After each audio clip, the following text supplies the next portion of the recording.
तुलसी माता की कहानी। तुलसी माता की जय। एक ब्राह्मण और ब्राह्मणी थे। उनके कोई संतान नहीं थी। ब्राह्मण सुबह रोजाना नदी में स्नान करने जाता और घर आकर पूजा पाठ करता था। एक दिन ब्राह्मण नदी पर गया, स्नान संध्या की, फिर जाने लगा तो पीछे से किसी ने आवाज़ दी, बाबा मैं भी आऊं। उसने पीछे मुड़कर देखा तो कोई नहीं था। फिर से चला और आवाज़ आई। उसने कहा कोई दिखता नहीं है और बोला कि भूत प्रेत हो तो मत आना, कोई देव हो तो आना।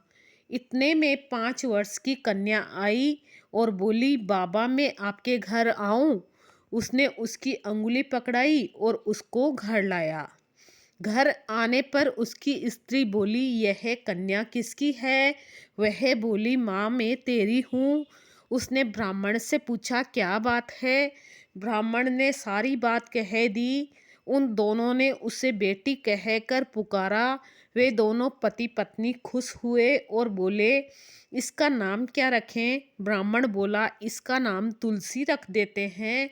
यह हमारे आंगन की तुलसी है। अब तुलसी खेलने कूदने लगी। माता पिता बहुत प्यार करते थे। वह बड़ी हुई तो शादी के योग्य हुई।